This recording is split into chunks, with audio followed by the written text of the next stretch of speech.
حافظ صاحب آج عید الفطر کا چاند نظر آیا، لوگ ایک دوسرے کو مبارکباد دیتے ہوئے نظر آئے، لیکن ان کے چہرے پہ وہ خوشی نظر نہیں آئی جیسا کہ گزشتہ سال میں دیکھنے کو ملا۔ اس پہ روشنی ڈالیے، عید کس کے لیے ہے؟ بسم اللہ الرحمن الرحیم۔ سب سے پہلے تمام بھدوئی کے مسلمانوں کو عید کی چاند بہت بہت مبارک ہو، اور افسوس اس بات کی ہے کہ جس طرح پچھلے سال ہم خشوع اور خضوع، ذوق در ذوق کے ساتھ، شوق کے ساتھ عیدگاہ میں نماز ادا کیے تھے، اس بار ایسا موقع نہیں مل رہا ہے یہ کورونا وائرس کی وجہ سے۔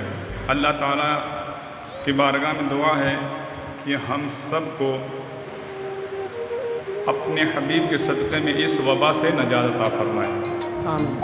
عید الفطر کس کے لیے ہے؟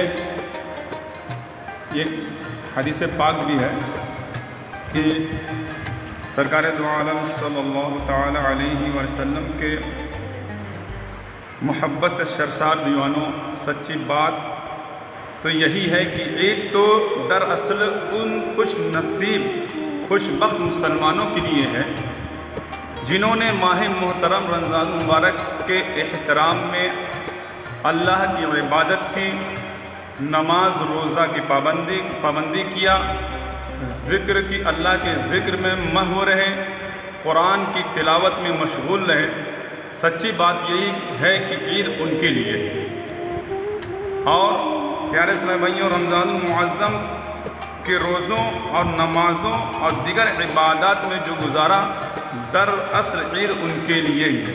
اللہ عز و جل کی طرف سے مزدوری ملنے کا دن ہے۔ ہمیں تو اللہ عز و جل سے ڈرتے رہنا چاہیے کہ محترم ماہ رمضان کا حق ہم سے ادا ہو ہی نہ سکا۔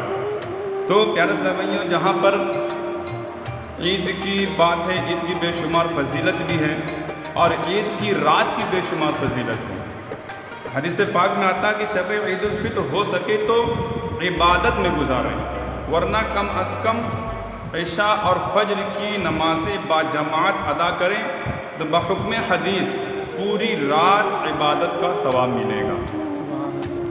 اور پیارے اسلامی بھائیوں، عید الفطر اللہ کا کرم ہم پر بالائے کرم ہے کہ اس ماہ رمضان المبارک کے بعد فوراً ہی عید الفطر کی نعمت عظمیٰ سے ہمیں سرفراز فرمایا۔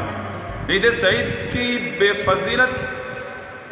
حد فضیلت ہے، چنانچہ ایک طویل حدیث میں ہے جسے حضرت سیدنا عبداللہ ابن عباس رضی اللہ تعالی عنہ نے روایت کیا کہ جب عید الفطر کی مبارک رات تشریف لاتی ہے تو اسے لیلۃ الجائزہ یعنی انعام کی رات کے نام سے پکارا جاتا ہے۔ جب عید کی صبح ہوتی ہے تو اللہ عز و جل اپنے معصوم فرشتوں کو تمام شہروں میں بھیجتا ہے، چنانچہ وہ فرشتے زمین پر تشریف لاتے ہیں اور لا کر سب گلیوں اور راہوں کے سروں پر کھڑے ہو جاتے ہیں اور اس طرح ندا دیتے ہیں، اے امت محمد صلی اللہ علیہ وسلم، اس رب کریم کی بارگاہ کی طرف چلو جو بہت ہی زیادہ عطا کرنے والا اور بڑے سے بڑا گناہ معاف کرنے والا ہے۔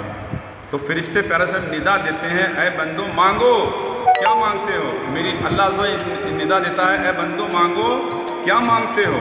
میری عزت و جلال کی قسم، آج کے روز اس نماز عید میں اپنی آخرت کے بارے میں جو کچھ سوال کرو گے وہ پورا کروں گا۔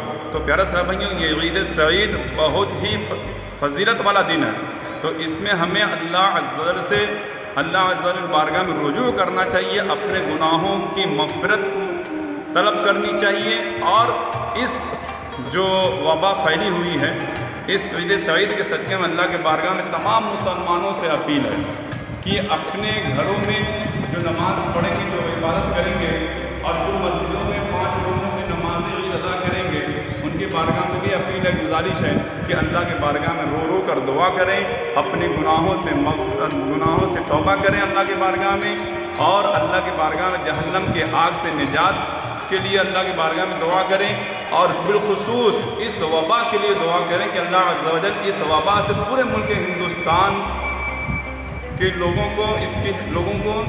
کی اس سے حفاظت فرمائے اور اس وبا کا جلد جلد خاتمہ فرمائے. شکریہ بہت.